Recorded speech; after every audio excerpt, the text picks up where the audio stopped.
So here's a game that I never expected to play, but it was available for purchase, so I figured why not. Tetris, the Grandmaster, originally an arcade release from 1998 and added to Hamster's line of arcade archive games in 2022 for PlayStation 4 and Nintendo Switch, the latter of which is featured today. This is Tetris with an emphasis on speed and expert play, which means the most I'll get out of this is about 5-6 minutes before I ultimately crap out, and that's on a good day. But hey, on the bright side, I did better than Miz, so that has to count for something, right? Okay, maybe not. So the idea behind Tetris the Grandmaster is generally the same as every other Tetris game you play in regards to the core gameplay at least. Blocks fall from the sky and you position them to complete lines that will clear them from the board, and if you top out at any point, it's game over. You have 3 rotate buttons, one of them I presume is a repeat. You have a soft drop functionality which you press down to speed drop of your block, and that's it. There's no hard drop functionality. You have a ghost preview that lasts about 100 levels, which sounds like a lot but really isn't, because the gimmick with the Grandmaster is that each drop increases a level, which affects the speed at which the pieces drop. Speed increases in the Grandmaster work somewhat differently from speed increases in regular Tetris, especially in modern Tetris where level 15 is where the drop speed is almost instantaneous, whereas in the Grandmaster you don't hit that speed until you reach the triple digits. Anyway, long story short, if you're a casual Tetris player and just play Tetris for a nice relaxing time or just to shoot the breeze, then by all means do not play this. This is not your Tetris. It may seem somewhat deceptively simple at first, but that is Grandmaster's trick, to lull you into a false sense of security at first before hitting you with the high speeds and such.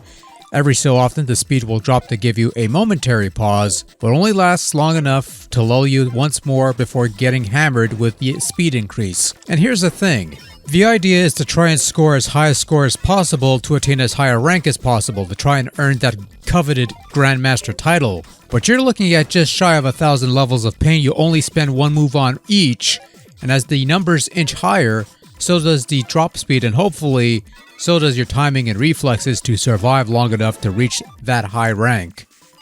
Control doesn't help matters much here because there's an odd stickiness to the button inputs, as though you have to press on the D-pad really hard to move the piece in a general direction rather than just tapping it, but it's kind of a problem with the later levels and the almost instant drop that the game imposes on you. But maybe that's a feature and not a flaw, or at least that's what they want you to believe to explain your suckage.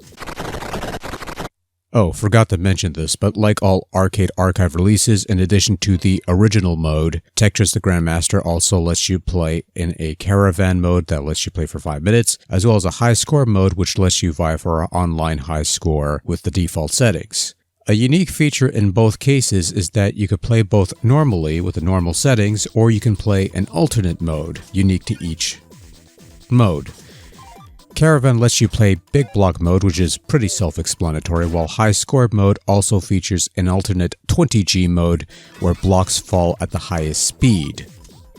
Good luck with that one, by the way, kid. That's too much for me.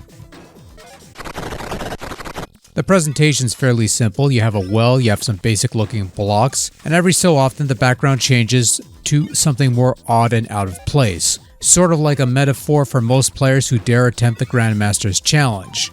You're out of place here. You don't belong here. You're in over your head. You're going to die. Have a nice day.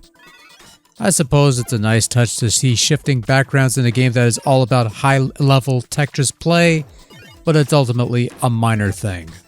Sound is also fairly functional in the Grandmaster. You have a generically generic background wallpaper music tune droning in the background, some mild sound effects, and some applause and jingles for good plays. One unique feature is that a unique sound plays to denote the next piece, and each of the 7 tetrominos have their own unique sound effect, so if you're focused solely on the playfield and not anything else, you have some audio cues to know what's coming up next to prepare for your next move. It's a nice little feature that I would like to see implemented in other Tetris games outside this sub-series if it hasn't already been done. So is Tetris Grandmaster worth playing? Well, like I said, if all you want is a relaxing game of Tetris, then this is one you should steer clear of, because you're not getting that here, nor should you expect that out of a game with the words Grandmaster in its title. But if you want to test your Tetris playing skills or you just want a fun, challenging arcade title, then it's one worth checking out. Personally, I had more fun with this one than I was expecting, and it's definitely a Tetris game best suited for that arcade environment of pumping in quarters, getting really short games, and pumping in more quarters because you're just having so much fun and you want to challenge yourself and all that jazz. But ultimately, your mileage is going to vary on this one. Proceed with caution.